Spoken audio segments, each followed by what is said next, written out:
All right, welcome everybody. So this is Omar Khan. I decided, with all this coronavirus pandemic stuff happening in the world, a lot of bad things happening, we decided to, gather a group of people who are very experienced in both, not just from the operation side, but in multifamily, but other verticals like low, from the investor's perspective as well. And then Matt, who we have here, basically who's from the professional acquisition institutional world as well, to kind of give you a roundabout, a holistic idea about what's happening right now, what steps can we take, what steps are we taking, and then what are we looking at things going forward? Because a lot of times when you're in a storm, or you just have to keep trucking forward, right? So we want to make sure that we keep trucking forward, have something positive to look forward to. And that's it. So with that, I'm going to open up the floor and say, Lo can introduce himself, then Kavitha, and then Matt. Yeah. Thanks for having me, Omar. Obviously we've known each other for a few years now, but my name's Lo Hornbuckle. Primarily, I work with two companies, Sage Oak Assisted Living and Memory Care, which is an operations company for assisted living and those suffering from dementia. And then also a company called Goodhorn Capital, which is kind of the private equity firm that helps source capital for those various projects. Kavitha, you please. Hi, I'm Kavitha Baratakke. I'm the principal at Cherry Street Investments. I not only help people invest into multifamily, but I'm also a passive investor in multifamily myself. So yeah, I'm here to share my perspective. Everybody slide in their DMs when your deals are open. And I'm Matthew Green. Fairly new to the Texas market. I've been here for 2 years. Before that, I was in New York for 5 years. I have experience in acquisitions for sale leasebacks of office properties in the triple net lease sector. And since I've been in Texas for the past 2 years, been focusing on multifamily, both acquisitions, development, and asset management. Great. And you guys know me. I'm Omar Khan. I'm the managing principal at Boardwalk Wealth, who are primarily in multifamily within Texas, Georgia, and Florida. So, starting off, before we get into the meat and potatoes of the business side, everybody wants to talk about money. How are you guys dealing with this on a personal basis? Like, how are you guys coping? What are you doing on a day-to-day basis? The floor is open. We don't have to wait for one person to talk. Okay, I'll go. I think the first week of this was really tough for me. I felt like I was just falling apart, like floundering, because it was just reading news everywhere, Facebook, social, every kind of social media. It's like doom and gloom. And I really felt like, what's going on? It was just very unnerving, right? And there's nothing like I had felt like I'd seen before. But I think towards the end of the first week, or maybe a little bit after the first week, I actually watched a video from John Maxwell, and I'm pretty sure most people are familiar with him, and it's called Leading Through a Crisis. He did this series of 3 webinars or whatever, like an hour long each. And I really found it very insightful, because when we are in the middle of something, we tend to think it's bigger than it ever is. Mm-hmm. And it's always like that. It's like when 2008 happened, we thought, oh my God, this is it. We've never seen anything like this. And it's the same whenever you're in the middle of it. Granted, we haven't seen like a pandemic like this in over 100 years.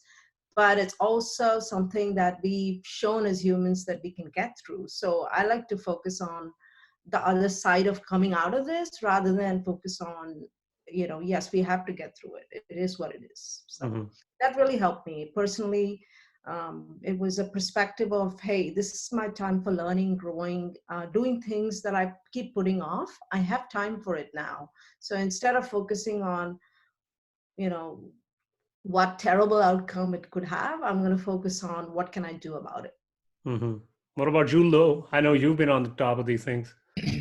Yeah. So I was this was on my radar probably about the middle part of January. And I went back, and the first time I sort of raised the red flag that I was worried about this was January 23rd.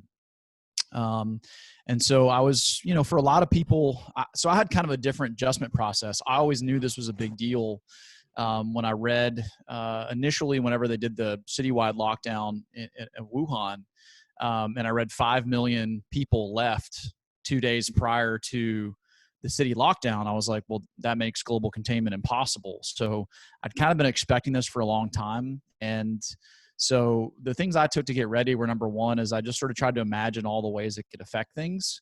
I'm just kind of going through first order, right? There's the virus component, there's the economic components, there's the opportunity for, I mean, I think this thing can shift things geopolitically.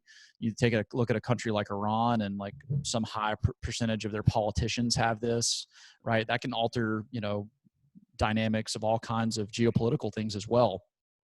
Obviously the effects on the oil market, things like that. So what I did personally was I said, okay, if I want to imagine a scenario in which I don't want to leave my house for 3 weeks or 4 weeks or 6 weeks, or whatever that number is, have whatever I need to stay home for that period of time. Be really mindful about my health, be mindful about those situations, and then really try to get, good information out to friends and family about what they can do to prepare. Because one of the best things we can do for the system as a whole is be prepared personally, right? Yeah. If you don't have to call the ambulance, if you don't have to be rescued, if you don't have to, if you can avoid getting this and stay out of the hospital system, that's a win for the system. So a lot of this is about personal preparation and personal responsibility for the sake of the system. Mm-hmm. Myself too. I mean, I have been reading about this, since the early part of the year. Really, I think the first deaths in China were maybe the first to the second week of January. Through reading websites, I think I first came across this other website through reading Zero Hedge. I'm not sure if anyone else reads Zero Hedge, but it's more of a libertarian type of economic news site. But what I like about it is that they're very up to date.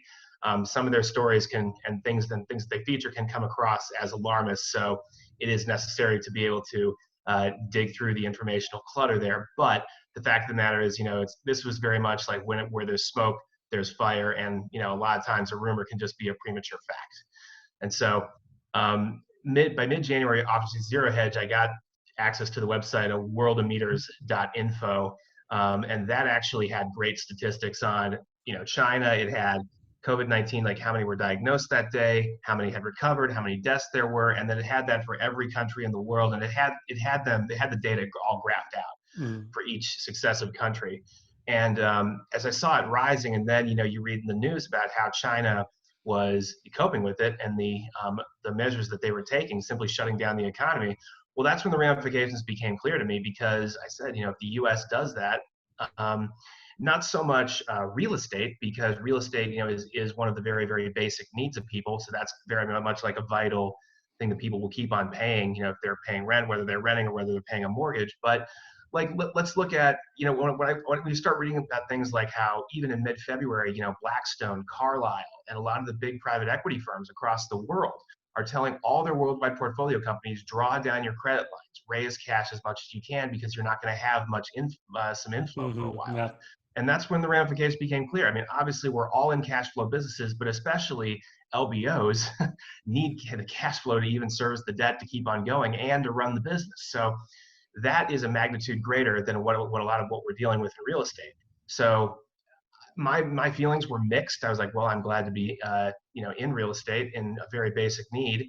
But on the other hand too, I mean, it just goes to show that if the economy comes to a standstill, cash flow comes to a standstill, and that's the backbone of our economy. So yeah. Well, my wife's a physician, so didn't have an option about not hearing it. And plus, like I was telling these guys, we had a little bit of a coronavirus scare. We're expecting our second child anytime today, or not today, sometime in the next few weeks or days, actually. And, just a couple of the ICU nurses that she's working with, because she's working nonstop, and like all her friends and all the frontline medical people, and they actually tested positive for the coronavirus. So we had a little bit of a scare there. She's now working from home. But yeah, I mean, it's disconcerting. And but like Kavitha said, when you're in the middle of a storm, all you got to do is keep on going forward, because that's just the way it is. I mean, there's no other way around it. Yeah. So, but how are you guys now looking at it? To Matt's point about, private equity giants telling their portfolio companies, hey, draw down a lot of liquidity, and go and kind of, shore up your balance sheet, get a lot of liquidity on board. What are you guys doing specifically for your business? Not just what's happened, but what are you guys doing right now, and what's your outlook going forward? And the reason why I'm asking this is because we're all in different verticals, right? So a lot of times everybody likes to say, oh, my vertical is the best one, but we all know we're all affected. When the economy goes south, we're all affected in one way or the other. So how are you guys dealing with it? Maybe Lo, you can start. and Kavitha, we can end at you because we're all sponsors or on the operation side, whereas you're on the investor side, right? So you get to talk to investors more, basically. Yeah. So for me, I mean, my situation's a bit unique in that, our revenue really probably won't be affected in the sense that, we started about 100% occupancy in assisted living and memory care when this started. I think we're probably around 95% right now. One of the surprising things that's happened in us is that a lot of our sort of upstream providers like rehabs and short-term stay facilities and other facilities, there's almost like a sense of lockdown that exists. And so we don't really anticipate that if a resident passes away just for any reason, we don't really anticipate the normal turnover of their beds over the next couple of months because we're seeing providers to clients longer. So people are not being discharged from like rehabs in the same way they were before. There's not any person-to-person marketing that takes place.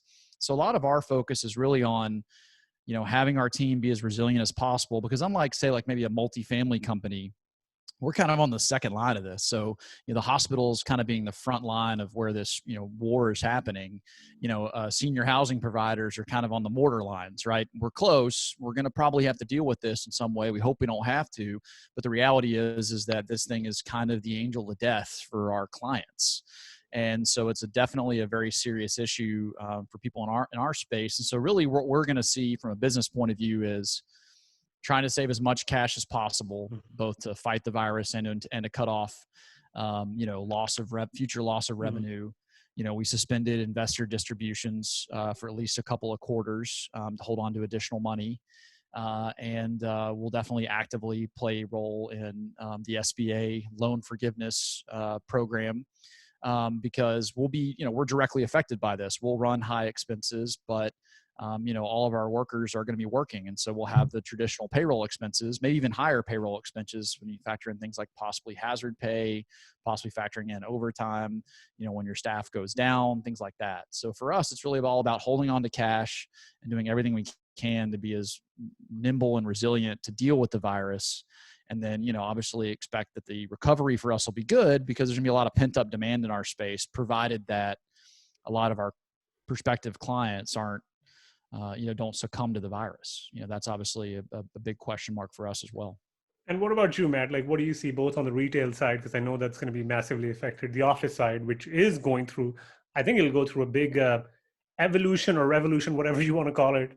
Yeah. And then towards the multifamily side, like, what are you seeing from the acquisitions? It really depends on the tenant, and it really depends on the sector. So, as an example, restaurants. If you have a restaurant where maybe and we're seeing this right now. I mean, obviously, bigger, whether they're a bigger chain or whether they were of the caliber where they had someone in their organization who knew how to like maybe downsize the menu to like items that they can source easily. That's more conducive to having a quickly able to quickly put together a takeout operation. We're seeing that in retail. Those restaurants will be the ones who do well, and there are other ones which are more simple operations and either haven't gotten to it yet or might not be able to do it. And then those are the ones you're really going to have to worry about. Now that's the biggest risk in retail right now. And of course the other risk being mom and pop stores, who might have to close, and that's their one location. They might not have a bigger, corporate, wherewithal or a big corporate credit line to fall back on. In the triple net lease, sector, obviously, a lot of triple net lease are, franchised restaurants, box drugstores on the corners, the Walgreens, the CVSs of the world. And those are essential businesses. Those are going to do fine. But really, so it's smaller operations, unfortunately, smaller businesses that are really at the highest risk right now. On the office side, again, it depends. 2008, where you saw higher vacancy with smaller businesses. But if you have a big corporation, that's on a 20-year lease, that rent is probably not a huge part of their cost structure. Mm-hmm.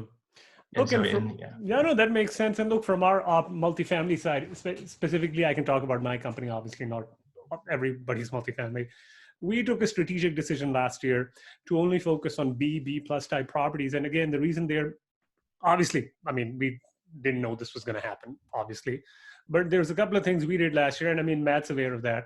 because we were working together. A couple of things we did was we started shoring up our balance sheet with extra liquidity. And the idea wasn't because we knew this was going to happen. The idea there was it's laws of the averages. We're typically holding for 5 to 7 years. So, I mean, we've been in a boom for 10 years, 9, 10, 11 years, whatever it was.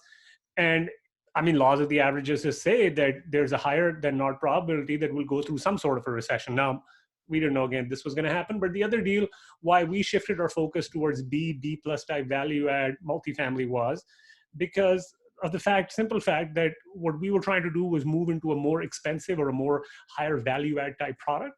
So which would mean that our tenant base had to make more money. Essentially, it couldn't just be workforce housing anymore. And that was a strategic decision, shoring up our balance sheet, moving into this, which I feel, again, in hindsight was a smart decision, but let's see how this plays out. But in our particular case, what we are already seeing when I talk to brokers, lenders, a lot of lending has dried up because people are taking a wait and see approach. But a lot of that C plus type workforce housing, that was the bread and butter of a lot of syndicators, they're getting hammered. And that's right now, before April collections have started coming through and, you start going through all that process. There's just a few deals in Atlanta, Dallas, where, I mean, prices have gone down over a space of the week by like $1.5–2 million. And 3 weeks ago, if you told somebody price was going to be cut by $1 million, they'd laugh at your face. Yeah. So, we're seeing those things, right? Yeah, I'm not sure if it was Real Capital Analytics. I forget the organization that provided this data, but since the beginning of February, data through the second week of March, you would expect the hospitality sector to get hammered. I think valuations coast to coast on average, and also keep in mind, the only time you're even going to get these marks is when a transaction happens. But even on those transactions that have taken place since February 1st to the second week of March, cap rates are up by, I think, 320 basis points. Yeah, you shared that with me, right? In it was hotels. Some weird amount that it was up by. Yeah. And multifamily, though, is only 73 basis points. That's less than a percentage. So that's, I mean, all things considered, I think that's okay because, you also have to keep in mind, we're going to see the rate of transactions slow down, so there will be fewer marks to go off of. But the point is, it's weathering the storm. And I think that the point there is that can you weather the storm? Not will we weather it? Well, of course, hopefully we all weather the storm, but can certain operators weather the storm? And Kavitha, what do you think from an investor's point of view? Like, I mean, you understand what's happening right now with your existing portfolio, but when do you step in? When does an investor step in and say, okay, now's the time, I waited and seen, but this is a good time for an opportunity, knowing that you can never catch the bottom, but you just want to catch it at a good enough time.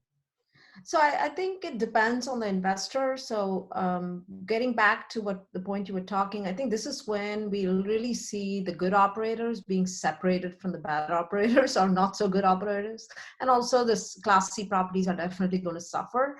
But from an investor standpoint, what I'm really seeing is a lot of uncertainty because people have not only suffered and lost in the stock market lately, and of course it's gone through a lot of swings, but it just depends on when they pulled it out. But also from an uncertainty standpoint, everybody wants to know, where are we going with this? When is this really going to recover? So I'm seeing a lot of holdback in terms of investments, in terms of wanting to invest. And of course, nobody's going to want to invest at this point. So that's just going to be a very difficult thing over the next few months. I anticipate at least until we remove some of these restrictions and start getting in new deals and, get the economic machine moving again.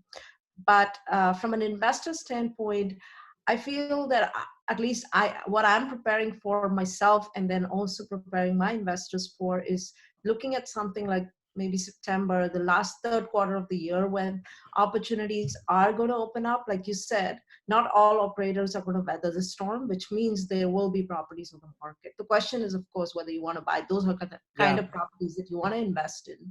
But I do feel like the cap rates are going to trend up. So I think there will be buying opportunities towards the end of the year from an investor standpoint.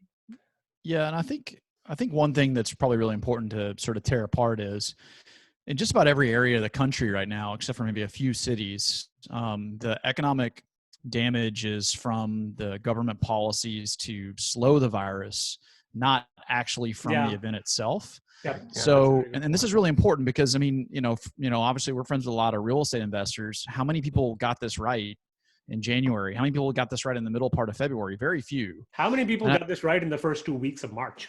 Yeah. Yeah. Not a lot. So I guess what I'm always trying to say is, like, all of a sudden people that couldn't see this coming, when I think if you pay attention to macroeconomics and you pay attention to supply chains, you pay attention to you're just a consumer of news and you can critically read it. This was pretty obvious, I think, to a lot of people. And so my whole thing is, like, all of a sudden, all these people that didn't see this coming when others did are now all of a sudden experts in where this is going to go. And so I think that's a really important, like, really, if you didn't see this coming, can you really know what's going to happen in 2 months? So, hey, Lo, advice is for free, though. You know that, right? Yeah. Absolutely. Advice is for free. Yeah. So I think what I would say is that I expect this to have serious implications on real estate in ways that we probably haven't quite processed yet. And I think what's going to be really interesting is, if you think about the government's response to this, it's basically been to just fire up the printing press, right? So we're throwing everything we can at this thing. And a lot of that, we're talking about, we could see 10, 12 trillion dollars. I mean, 6 trillion is already done. Yeah. Right. But that's signed. not going to, there's nobody on earth that actually thinks that's going to be sufficient. Yeah. So they're already telegraphing that we're going to see additional measures. And so what's going to happen is that we're going to see a lot of lending questions, because there's obviously a lot of lenders are going to have cash flow issues when there's payments that are deferred or in forbearance. We're going to see tenants that are out of work for long periods of time. And then we're going to see all that stuff. And then eventually we're going to kind of hit the bottom there. And then all of the printing is going to has to cause inflation at this point. This is the perfect, in the past, we've always watched printing and we haven't had the inflation we thought, but this is the perfect example because you have literally constraint on supply and you have extra dollars in the system. So competing for those very limited supply, this is the definition for an environment to see inflation. And we know that inflation is going to work its way back into real estate at some point. See, but so don't you think a great buying opportunity followed by a run up? No, but don't you think, for instance, like then if there is inflation potentially going to happen, which I, by the way, have no opinion on, I mean, then it would be a time to buy, because all you want to do is get in before the inflation starts going crazier and crazier and crazier, right? Don't you? Yeah. So, I mean, I think, like I said, there's going to be, if you've got tenants that can't work and your economic occupancy falls by 20%, which is not unrealistic in a lot of places. Oh, yeah. Not at all. Yeah. So you have economic occupancy fall like 20 points, and all of a sudden your valuations are low. Maybe some operators are running tight margins or didn't have the cash. Now they're in sell mode. So there's gonna be all these buying opportunities. And maybe in Q3, Q4, first of next year, when you kind of start seeing things come up, I don't see how you don't have some pretty rampant inflation, maybe some of the fastest inflation we would have seen in our lifetimes, in my opinion, because you have very limited supply with lots of extra dollars in the system. So I just anticipate a lot of inflationary pressure in quite a few spaces, and I think real estate's gonna be one of the places that'll see an increase from that. And then, of course, you also have really, really aggressive government-backed lending programs designed to fuel the recovery. So cheap money added to extra dollars in the system, added to operators that are fire selling deals, means that it could be, bracketing. Like, obviously this is a human situation. There are people dying. There are people that are sick. It's obviously very important to have any kind of economic conversation in the framing of that's the main focus for me. From a business standpoint, there is going to be a lot of opportunity for people that know when the right time to take action is. And for me, the best standard, whenever we have a comprehensive policy where we can actually test, that's going to tell us a lot, because we have a lot of unknown data right now because the U.S. is not testing enough and we don't have accurate enough tests. Not enough people can get tests and the results take too long. When we actually have a handle on the virus, then maybe there might be actual buying opportunities. But until then, this could be a 3 or 4 month long process until we wrap our heads around what the situation really is. I agree completely with that, but with the only caveat that have to see if this also works its way through to the credit markets, because then that might be like that's a very good point. The next shoe to fall in this. And very, very good point though, Lo, because especially all the government backstopping programs, when the average American family, like if 60% of their net worth or something like that is in the value of their house. Sure. And so I mean, to keep people feeling like they're still that they still have economic prospects and stuff to that degree. Yeah, very important to backstop that. I mean, unfortunately, our system is not really designed to work when house prices and large scale asset prices are going down.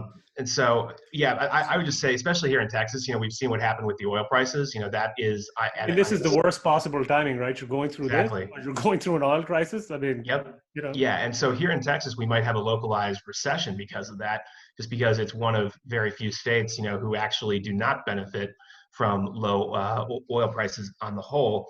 But, oil prices went down in 2014, and Wall Street cheap credit bailed out a lot of the Texas shale oil patch back then.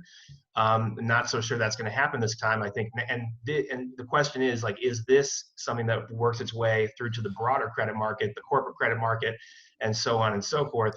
And then, of course, yeah, we haven't even seen yet, do house prices start going down? If those start going down, it's probably not, that cycle is probably not going to resolve itself for a while, because my wife and I, for example, I mean, we're still renting. We decided not to buy because we came to Dallas, we thought prices were really, really high. So, people if prices start going down, people are probably going to start to wait. And then in which case you have more of the implications of, does this lead to more of a credit crisis? And then do we have another whole round of bailouts? See, so do you guys, hold on. So do you guys actually think, okay, this is just because I've lived in a few countries now. So I think maybe my perspective is shaped on that, and Lo and I have talked about this. Do you actually think there is going to be a credit crisis? Because my perspective is that with the amount of just the sheer amount of firepower the Fed is bringing in, and look, it's an election year, so whoever's in charge, whether it's Republican, Democrat, it's not a political comment, whoever's in charge just cannot take any sort of you can't just have any of that, right? So with something like that, with Jerome Powell coming up and saying, look, we will literally back up the truck here, do you guys actually think there is going to be a credit crisis? Because I personally think there might be asset price collapses of sorts. It could be depending on the vertical you're in. But I still don't think necessarily there might be a credit crisis if you're a reasonable enough borrower and you're not shooting for the stars here. Yeah. Well, it depends on if there's going to be a credit crisis without intervention or with intervention. I mean, no, you can with intervention. You can make a case that we've already had a credit crisis in the last several weeks, just given how much liquidity they've had to pump but we've had intervention, right? So I think going forward with all this intervention, the question sort of becomes that I think this is really the fundamental question. I think you have two things happening. You have sort of economic theory, right? So, for example, we can harken back to the oil price situation of 2014, but that was very unique because that was simply a supply competition between geopolitical players. This is literally a lack of global demand and simultaneously a geopolitical fight over who controls market share. So let's just say hypothetically, even if we get a handle on this in the United States and this virus runs roughshod over the world, then you're going to see just a collapse in demand for oil, right? So because less planes, less cruises, less factories, all types of things. So we have to understand that, when we talk about housing, there's an element of this, like how easy or how hard is it in an area for a realtor to meet with a client and show them a house? How easy are those things? So the virus has these weird interplays economically. So that's why I think until we get a handle on testing, until we get a handle on the virus, a lot of this stuff doesn't really matter because it's just economic theory, right? You can give workers $1,200 a month and they can maybe pay a few bills here and there, but until you can get people back to work, and the only way you can do that is by sort of getting good, solid mitigation and containment strategies in place. My friend says, it's safe to go outside when everyone you see out your window is wearing a surgical mask. That's kind of his standard, when everyone's actually taking responsibility for the fact this thing spreads asymptomatically. Let's all wear masks. The reason why we're not doing that now is because there's not enough for our healthcare workers, and that's who needs it. But at some point, when you walk outside and you see everyone wearing a mask, we'll be able to start kind of restarting our economy. We have robust testing. We'll be able to start doing those things. But the second and third order magnitude of this, to your point about the credit markets, is really fascinating. And what we've really seen, what's been interesting is that since every country and every central bank is essentially having to play the same game, is the U.S. going to once again benefit from being the least dirty shirt in the laundry? It's the safe haven of sorts, essentially. But if we become the epicenter of the virus, which every indicator right now suggests that we are going to be, and it's going to get much worse here, then obviously that's going to play a huge impact in faith and things like the dollar. And, there's all kinds of geopolitical stuff here that happens with things like the petrodollar. Do you see more de-dollarization happening in that market? So there's a lot of really interesting second order questions that are well above my pay grade. Yeah, and the other thing that you pointed out, which I think I should have said at the start, and obviously give you credit, was, look, a lot of these things, every recession, every downturn is new, and we just don't know till we actually a lot of times we don't know even after the fact. Yeah. So, I mean, you still got to go through this, and this is early days. Yeah. I mean, the Bureau of Economic Statistics, I mean, here in the U.S., I mean, they don't even publish final statistics on GDP for every quarter until many, many months after the fact. So, our yearly annual GDP in the U.S. is what, like 17 or 20 105 trillion, maybe? No, it's 20 trillion. The GDP for the U.S. is what, 20 trillion? I think that's quarterly. I think that might be quarterly. But either way, the fact is, like, we've done 6 trillion so far, but there's no way to measure like what percentage of the economy that's going to be, because we don't even measure those statistics and never have those finalized until far after the fact. That's my only point. There's a fundamental disconnect there in timing. And so, and like we're talking about multifamily too. Here, case in point, we are 2 days away from April collections. From the April collections. We don't even know yet. Yeah. We don't even know yet what the impact is going to be, and much less we don't even know what is the impact going to be next month. Yeah, I don't think there's any model that I've seen that suggests that May is going to be not way worse. I think the whole thing. I think the whole thing about March being scary is March is going to look like a Swedish massage in 6 weeks. I feel like, based on where we're headed and sort of the trajectory of things in the country. So, yeah. There is a lot of talk, though. Again, nobody knows for sure where this is going, because we don't have, we're just looking at the Chinese and going, okay, maybe we will model after what they're doing. But until the end of this quarter, I'm not sure anything's going to change in terms of, maybe the social isolation might change for essential businesses, but in terms of the economy kind of coming back or people getting back to their jobs, I don't think much is going to change until the end of this quarter. Rather April, May, June. And the second quarter, yeah. I know this is your show, but I've got an amazing question, and I want to know if you'll Okay, go for it. It's not my show, it's ours. Okay, so who thinks, what do y'all think about this in terms of, what are the long-term impacts of this? Do you think this is going to change people psychologically? Is it going to change their spending habits? Is it going to change the way they think about things? Or is this going to be one of those events that 6 months after it's over, everything's back to normal? You want me to tell you what I would like to think, or what do you think is actually going to happen? Because those are two. You can share both, really. Okay, what I would like to think This is your show, by the way. Okay. You can answer any question you want. Look, what I would like to think is that, we take a step back. We consider all of our policies, not just economic, because, a lot of these things one has to look at it holistically, right? Social, political, all of these things you've got to look at. I would like to think that we would take a step back, not just in this country, but just generally in the world. And, at least think through those problems. We don't have to change everything, but at least think through the thing and realize, oh, we did this right, we did this wrong, have some sort of self-awareness. But after having a wife who's a physician who deals with pretty much all sectors and all types of people, and then being in a business where I deal with a lot of different people from different walks of life, I think people are straight up going to forget what happened 6 months later, which is sad. I'm not saying it's right. I'm not justifying it. I will have, and we are continuing to have some level of self-awareness that I did not even know I was possible of having. But I would not, realistically, I think people are going to forget about it. And that's just my personal opinion. That has, realistically, I think what's going to happen. Yeah, my personal opinion is, sorry, go ahead, Matt. No, go ahead. That's fine. Yeah, I think my personal opinion is that it's probably going to last a little bit longer, in the sense that I feel like US is a consumer-driven economy, right? Spending, people are going to be a little bit more careful, maybe a little bit longer, but eventually I think in about a year, people forget this ever happened. It's just one of those things. And it's sad. I think it's sad. We should have more self-awareness, and we should have more empathy and all of that. But there's a lot of other things we need to have also. Yeah. It's like anything else, but I think for a while, we're going to see very curtailed spending. Being a consumer driven economy, we are going to hurt for a little bit. That's my feeling. My mom actually posed that same question to me last week, and I kind of summed it up. I said, Mom, and again, this is maybe a wishful thinking part of it, but if this is the end of the Kardashian era, that would be great. Because I said, consumerism, materialism, that's what I associate with the people I just named. And if it's the end of that era in that sense, that's fine with me. I mean, look, we have my mom's parents, my grandma and grandpa, their retirement community is on lockdown in Indianapolis right now. And, I'm calling them every day and talking to them. We go on family vacations. And to this day, I mean, if the condo we're renting is more than $200 a night, I mean, that's a lot to them. And they were children of the Depression.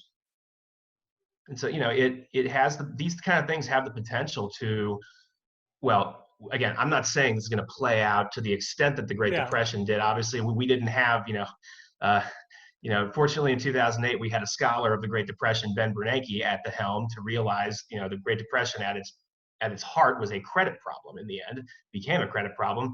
Hopefully, it does not get to that point. But my point is, should it get to that point, it's the type of thing that does have the potential to permanently alter, how people approach, just the way they live. Permanently. Well, think about like everybody's financial advisors, like, hey, have 6 months of living expenses, and like everyone just sort of blew that off. Yeah, I think that's going to be different now. I think people are going to realize that there are things that can happen that are fundamentally beyond their scope of control.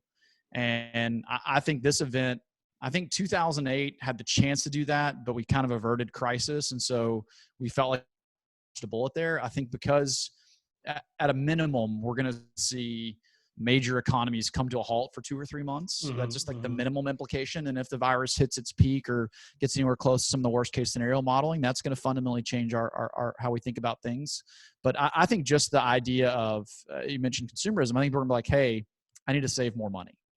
And they're going to now have a strong connection. Because in the past, we've always had this idea like, well, if I don't save money, I can borrow it from a friend, or I can go spend it on my credit card, or I can get a line of credit, or that sort of has been pervasive in America. Now, obviously there's a lot of countries that have better saving rates than us, but I think in America, we saw for the first time, like, hey, wow, there's like material that I go to the grocery store to go acquire and I can't get it.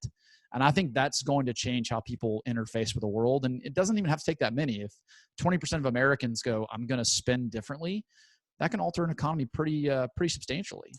If you're a baby boomer and you owned a business that got shut down, say you're 60 or 65, are you going to reopen? Probably not. Yeah. You're probably just going to hang it up. And so, Garrett Sutton, the attorney and Rich Dad advisor, wrote an interesting post about why would a baby boomer who's 65 years old, if they've got a little bit of money on the sidelines, why would they want to go to the trouble of reopening their restaurant? Mm-hmm. So, I think that's going to be interesting. And then you think about the millennials who, my God, in the 10 years in which they've been in the working, and I'm the oldest millennial, I'm 38, right? So, I mean, the last 10 years for millennials has been pretty awful in terms of just like being ping pong between two really bad economic situations. And so, I think millennials are like, you know what, I'm going to stick to this no house thing. And I'm going to, try to be a little bit smarter and a little bit more nimble, because if I'm in this gig economy, I need more money on the sidelines because I just don't know when something bad's going to happen. I think that's a possibility. I don't know that's going to happen. I just think it's a very decent possibility.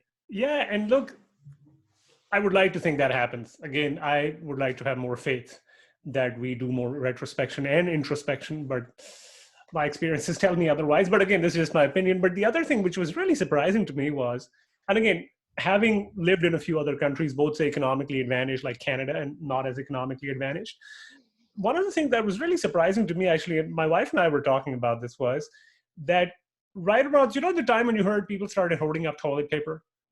Mm-hmm. And I was like, dude, like, that's the first idea that came to your head? Are you serious? Like, you think you're going to die and you need toilet paper? You don't need food. You don't need all the other stuff, but toilet paper is where you draw the line. And I just think that talks a lot about people's psyche, that you realize you have a problem, but you still really aren't grasping it truly. You're trying to do these small little things at the side, at the periphery, which you think might affect you, but it just ends up, I don't know. It just seems like it's going to be much ado about nothing. And people, I don't know. I hope people change. I hope I become a better person, but I'm not going to count on that. Yeah, I don't know how people are going to dig themselves out of the deeper hole now that they're in. Because, being a landlord, I've seen a lot of people pretty much like month to month, right? Like if they don't get paid 1 month, they just can't recover from it. So this is going to be interesting on how they're going to recover from something like this. And again, what's funny is I think, being an immigrant, and Kavitha, you're an immigrant as well. I think it's really funny. Like I'm a landlord as well. And look, thank God for the grace of God. My wife's a physician. She's doing very well. And, thankfully I've been put in a position, not just because of me, but through a lot of, goodwill and good luck that I've been in a position. A lot of times I go to my buildings and, I drive a Toyota Corolla by choice because I just want to be flexible and nimble, and I'm Asian. That's also South Asian. That's also another reason. But I see people, they rent an $800 a month apartment, but they've got a Range Rover outside. And I was like, man, you really need to reassess the way you're looking at things in life, because you're just like a month away or 2 months away, or some bad thing happening, right? You get into an accident, you can't work, and is it really worth all of this? I don't know, man. That Toyota Corolla is a terrible bug out vehicle. Buddy, I think I'm kind of like in the Range Rover my in the philosophy current with that, zombie apocalypse situation. I'm feeling better about that. I don't know. My philosophy with that was, if that damn thing breaks down, I can leave it at the side of the road and walk away. And I don't even have to ever look back. That's the way I looked at it. But, moving on. So what do you guys think? Everybody talks about a J curve, a V, a Nike swoosh, whatever you want to call it. How do you think this recovery looks like? I frankly have no idea. Well, I think you all always need to consider, and this is going to be a truism, as long as we have markets, in that, you're going to make the most money in a recession, meaning probably by buying at, when asset prices are at their least. That doesn't mean, throw all your money out there and try to catch a falling knife, but try to get in, lower than higher. And of course, that in and of itself isn't a discussion which could take us hours, because, you're talking about, are there true like green shoots in the economy? Are things truly, starting to get better? No one really knows. And I think historically, market psychologists have shown in study after study that we're just bad at picking the bottom. The best thing you can do is continue putting your money in and average out over time in the case of the stock market. In the case of real estate, I can tell you, I moved to Dallas 2 years ago. I was in multifamily acquisitions my first couple of years. We lost out to a lot of the syndicators who were raising a lot of other people's money. Kavitha, we lost a lot of stuff in the Austin market, which you're very familiar with. I'm sure you would agree with me that, we've seen a lot of people come into Texas from California, New York, Miami, because they see these markets as cheap, at least cap rate wise. Hopefully on the coasts, I think, the way the real estate market tends to work is the price movements are more amplified on the coast. Maybe those guys all start, going back to their local markets and the ones where they're most familiar with. Kavitha, I can tell you, I'm looking forward to a price in Austin coming down, because Austin's higher barriers to entry, which by real estate economics means that prices will continue to go up once they go to, finish going down there. Yeah, so I agree. Austin's, long term, I don't see Austin going down, simply because there's so much industry, so much tech jobs moving here. And long term, it's got to bounce back up, right? So I feel comfortable at some point when we start seeing some prices going down, which we haven't seen yet. I've actually talked to a friend of mine. She's working in the Dallas market. She's like, nobody's doing any price corrections yet. I'm really surprised. No, but it's also just started, right? I think these things take like a few we'll know how it shakes out. Yeah. But as far as the Nike swoosh, I find it very interesting, because nobody really knows how this is going to go, right? But a lot of people have opinions. It's like, crapshoot, who cares? We look at China and we go, oh, they're doing a V, but we are not a Chinese economy. Like we don't have the same profile as they do. And even so, I was reading about their V curve, where production's up, but spending is really not up, because people are still holding back, right? The production's back up, but people are not really buying as much. Well, so given that we are a consumeristic economy, I don't know how that's going to look at all. I don't know how the recovery is going to look. Who knows? Other than a few items, is anyone really buying clothes from China right now? No. I don't even know if they're shipping. So a lot of the factories that got cranked up were like, we got our hours cut back when we came back, because, UK's not buying anything. Italy's not buying anything. Spain, France, the United States. So there's all these consumers of goods that are just not concerned about that right now. The only thing we need right now is PJs. So what do you need to buy? And clothes? toilet paper. Don't worry about. Don't forget about that.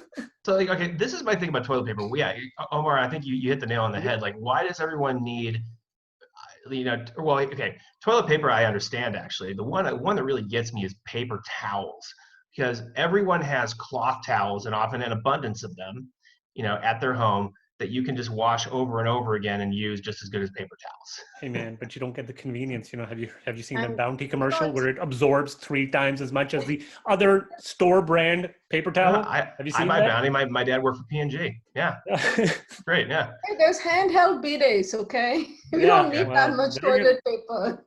It's about time that we start being more eco-conscious. I agree with you, but again, so like coming back topic. So who do you think are basic food group wise, who do you think are the biggest beneficiaries? Because, right now we're seeing the biggest, or the industry that's largely affected, the hospitality to start off with, they've fallen off a cliff. Retail, as Matt talked, to a certain degree. Office, that's kind of touch and go, depends. But what do you guys think is the biggest beneficiary going forward? Psychologically as well, and then say next 2 or 3 years. Yeah. What do you think, Lo? I mean, I think that right now, if you're, in some sort of medical supply company, or you're a biotech firm, maybe. I mean, really, if you think about this virus, you really stop and think about it, there really aren't a lot of winners at present. Now maybe there'll be some people that win down the road, but I mean, almost every company that I've talked to, look, I mean, like even counterintuitively, hospitals are getting murdered. And no one really thought that at first. There was like, oh, hospitals, they're going to be ramming and jamming, but their cash cows, all their elective surgeries, which got canceled. And so now insurance companies are actually doing really well right now. So health insurance companies, surprisingly, have figured out how to make money in a pandemic. No surprise. Yeah. Really haven't been a lot of winners. I mean, if you go industry by industry, I mean, there really hasn't been a lot of winners at this point, and there probably won't be until we kind of, again, get our handle on the virus, and then people can make smart moves. But right now, while the virus is raging, I don't see a lot of winners economically. I think that we were talking earlier about, trends that were already largely in place. I don't really think, well, we don't know yet, and we'll have to see how this plays out. And I think that's the bigger point, is that we just don't know yet. But my guess, if I had to take a bet, would be that the economic effects of the coronavirus in terms of real estate and sectors of real estate is probably not going to change the fundamental trajectory of any of them. If anything, it's a short-term catalyst of them. Mm-hmm. Lo, you made the point earlier that people, young people, millennials, are reevaluating whether a house is a good investment over the long term. I mean, I feel like that's been a trend, since after 2008. And I think if anything, that makes that trend stronger. So therefore, that's a win for multifamily. Retail was already in a seemingly inexorable decline. I think that this doesn't change that. If anything, it amplifies it a bit. Industrial and logistics were doing very well. Cell tower, those parts were doing very well. I think, self-storage as well. I don't really think this changes any fundamental trends that were still in place. How do you guys think hospitality is going to recover? Well, here's the thing. I mean, it depends on how. I mean, obviously, I think there's going to be pent up demand. There's going to be a lot of wealthy people that want to go on trips that they had backed up. So I think destinations that have a tendency to act the more, are probably going to rebound as the fastest, right? So every time we see kind of a recession, luxury goods generally do pretty well. Because wealthy people were like, I'm not going to defer my Chanel purse. I'm just going to buy it anyway. And I won't name anybody that we all know. But as far as, I think the more budget friendly stuff, I mean, let me ask you a question. Who's going to get on a cruise? Seriously. I mean, I never wanted to be on a cruise to begin with. Sure. So I was never the last place I want to be. But so who's going to get on a cruise, right? So, I think there's a perfect combination of their clients are more susceptible to, And it's probably, so there are going to be industries I think that are fundamentally affected. I think hospitality potentially could be one of those. Now, obviously, I think a lot of hotels will bounce back, and maybe some. But do you think hotels will bounce back? Because one of my things, along with the point that you were saying about luxury, is that I think a lot of the cookie cutter stuff might go away, like a days in, right? Unless it's catering to business type people who have to get it. But I think more experiential sort of traveling might actually have an uptick. A big uptick, where it's not like you and 50,000 other people going on a day trip. I think those the commoditized travel. I think, the commoditized travel experiences, which I think is by definition what a cruise is exactly the types of things I think will be hurt long term. The experiences, the unique things, the things that somebody's willing to write a check for, that's pretty substantial. I think those are the stuff that probably won't be affected once we get on the other side of the virus. The economic implications. I think people are still going to, fly down to Belize, or they're going to, still go to Bali, or these exclusive type places. And then the other thing kind of becomes a question, and that we haven't really talked about any, is since this is a regional virus, right? It seems to hit areas really harder. Is there going to be interest in going to do a disaster tour of Madrid? Is someone going to want to go do that? I saw that a lot after Katrina in New Orleans. A lot of people wanted to go see what had happened to the city that was hard hit. And it was kind of perverse, but people do that stuff. And so are there going to be areas that get hard hit by the virus? It's like people go to Chernobyl now, like it's a tourist attraction. So is there going to be a whole cottage industry built around disaster voyeurism, and that happens every time there's been a disaster. That always happens. And this time the disaster seems to hit certain cities really hard. So maybe you'll see these really perverse tours that, I was in Rio during the World Cup, and I can tell you, I did not take this tour, but there were lots of tours of the favelas where literally the entire point of this tour was to go see poor people. I am not joking with you. This was a lot of people went because they wanted the experience, but not the real experience, obviously, because you come back in 1 hour, right? You don't want to live there. You just want to see it. Take the Instagram photo. Yeah. You take an Instagram photo. Hand a poor child a candy bar, and then take your Instagram photo and then hashtag. I would also say, I remember back in 2008, there were multiple mega projects in Vegas and Miami and places like that, which ultimately had to get recapitalized. But in the end, they went through. And I think a lot of projects, that are on, in destinations like that is in the, especially once the convention industry gets going as well. I think things will largely return to normal for hospitality. It's just in the meantime, it's going to be a world of pain until people start traveling. Can you get through the storm though? Because if your RevPAR goes down by 95% overnight, what are you going to do? Think about it this way, about what happened to General Motors, after the financial crisis. Essentially, there was the old GM, which is now a shell, and, bankruptcy, that they created a new entity. The shareholders in the old one got wiped out, and then now you have new shareholders. You have to capitalize it again and kind of start anew. Many countries have done that before. Alitalia has done it with their national airline multiple times, Italy has done that with their national airline multiple times. I think Swiss Air went bankrupt, and they have a new Swiss airline now. So, I could see if we have to do that, it's nothing that hasn't been done before. So what do you guys see as a lending environment in your particular areas? Because I know, for instance, multifamily, it's kind of one of these touch and go things where it's really weird. So I was talking to our lenders, Walker and Dunlop. Shout out to them. They've done a fantastic job. And what was happening was weirdly that a lot of folks who were trying to refinance at this time, but more opportunistic refinancing than, hey, I need to refinance. Those were actually, they were kind of discouraging this at this time. Well, discouraging this, in quotation marks. But they were more encouraging newer loans right now. This I'm talking more from the agency side, because private lending is completely different, right? And again, the covenants have gone up and all of that sort of stuff. But hotel lending, that's completely, it's non-existent right now. It's not going to happen. So what are you guys thinking from a lending perspective, Lo? What's happening in assisted living and what kind of ramifications it has there? I haven't applied for anything in a while. So the last time I applied for something was probably a year ago, and we closed something in January. There was a construction loan. I don't know that I have a good handle on that. I think a lot of that depends on how much the virus rages. Obviously the customers that we deal with, older folks with comorbidities is pretty much our target audience. So, you know, it depends on how bad it gets. I mean, if you see a situation, if you see some of the worst case scenarios where, you know, 300,000, 500,000 elderly people pass away a year or 2 or 3 or 5 years prior to when they would have under normal circumstances, I think that's obviously going to affect a lot of demand, demand for that. Healthcare workers have a tendency to get infected at pretty high rates. We already have a very lean, very short-staffed healthcare workforce in America. So, I mean, this is the type of thing that could fundamentally alter the landscape for what I do for a living.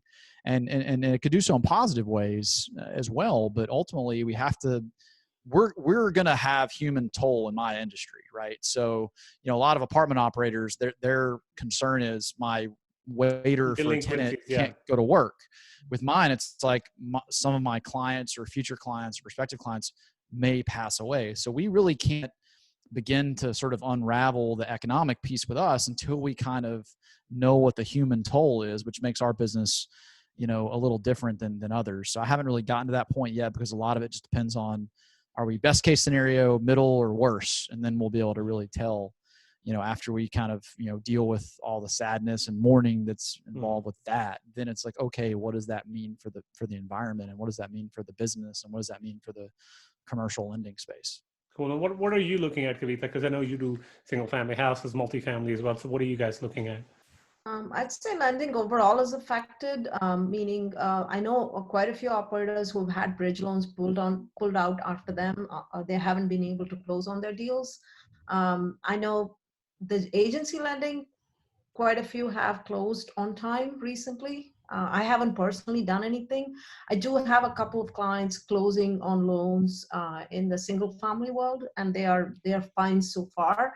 But they're also starting to see more delays on their end because inspections are delayed. I mean, inspectors are not really inspecting properties. Just everything's kind of stacking up. Appraisals are drive-through now for single family homes. So what? Hold on. How does that work? The appraiser just drives by the house. Well, literally, let's go around the block, and your house is one of them, and that's it. The house from the outside and leaves. So it's very. That used to be that was a feature right before the recession. That was a big feature. That was like a thing. Like they're like, oh, your house qualifies for a drive-by appraisal. It's less. Yes, that was a big thing. Wow. Yes, now it's the thing. So that's been. Okay. I think could have definitely getting delayed with the whole process. Also, there aren't as many buyers coming in as well, so that's going to impact. Hopefully, the lenders will catch up on things that they had before all this went down. It's just, I know that buying activity is pretty slow in the single family, direct retail buyer world because there are no showings. Most counties have shut down showings, so. So you really can't show a property, put any property online. So what about virtual tours? Because we started doing that, and we've actually had a lot of, surprisingly for me, we've had a lot of interest in them, and we've actually been able to, again, very surprising for me, been able to lease out renovated units at premium, significantly above what we budgeted. Again, so far, right? And these are just early days, obviously. And that was very surprising for me. Sight unseen, take a virtual tour, bam, boom, done. Sign the application online. Take the money and I'll show up in a few days.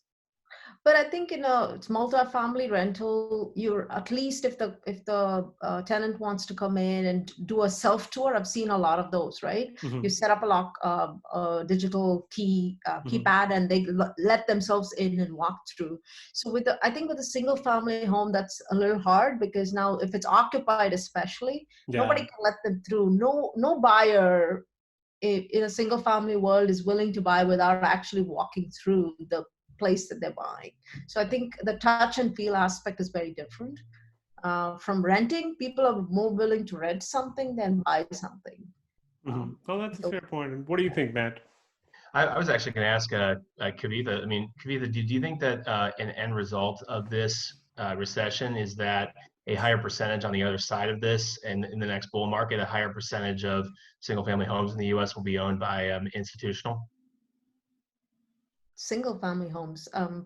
I don't know. You mean institutions are going to come in and step in and buy all a huge chunk of properties, or? Yeah, I mean, just like in the last financial But crisis, that's already happening though, right? Isn't yeah, it? once institutions who came in and bought and then either like renovated and sold or renovated and rented and everything like that. Yeah. Yeah, I think there'll be buying opportunities. I don't know. In some markets may not be as much as others. So Austin probably not as much, just because I think people see a deal even now in Austin. I think they'll buy. They're like, hey, it's No, 10,000 but the less. entry point in Austin is also higher, right, than Yes, say in Indianapolis or St. Louis or one of these other areas, right? The entry point per house is also much higher. absolutely. Yeah. Yeah. Yeah. Yeah. I mean, that was an interesting point too about the robo appraisals, because I figured, if we had robo foreclosures in the last recession, I don't see why we can't have robo appraisals, right? So yeah. Look, that was still surprising. If I'm a lender, I mean, I understand I got to do it, but wow, that's really, really not doing your job. But Yeah. hey, it is what it is. What are you going to do about it? So just wrapping things up, guys, what do you think you guys are personally and professionally doing in the next, say, 2 or 3 months, apart from a wait and see? I know, look, internally, I've, on a personal basis, obviously, quarantine, so we have to spend time with each other, which I'd like to say I wanted to do anyways, which I did.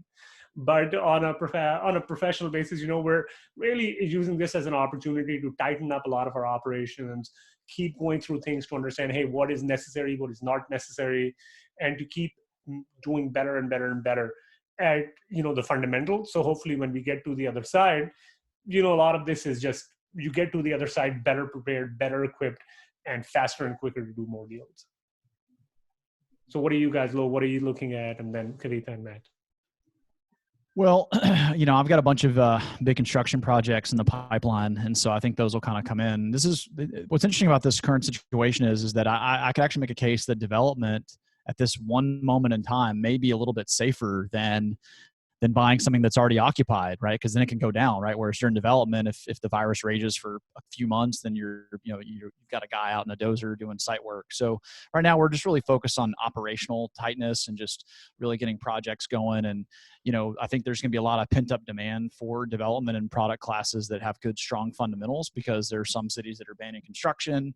There obviously is spooked capital in certain projects. And so projects that do actually perform and kind of get off the ground, I think will be rewarded handsomely for that, because there'll just be less competition. I read an article in a big publication for senior housing where they're expecting senior housing starts to just go to zero for a window of time. Oh, wow. And again, that's beside the point of how bad is the virus for their prospective clients. So, if that's true and you see some of that, and I think senior housing's had a lot of sort of overdeveloped, it's just the supply demand imbalance has sort of shifted one direction. So I think this, from a economic point of view, again, paraphrasing, there's a lot of really important human concerns that I don't want to be seen as being insensitive to.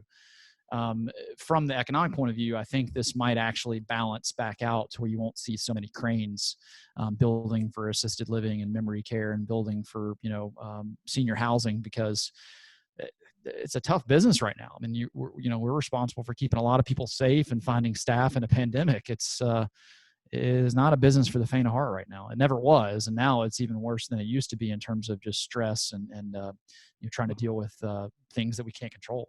At the end of the day, people in assisted living still need to eat, and if you can't find eggs, it's a pain. And we're all dealing On with that egg part, I know my son likes those brown eggs, and we can't even find them where we are right now.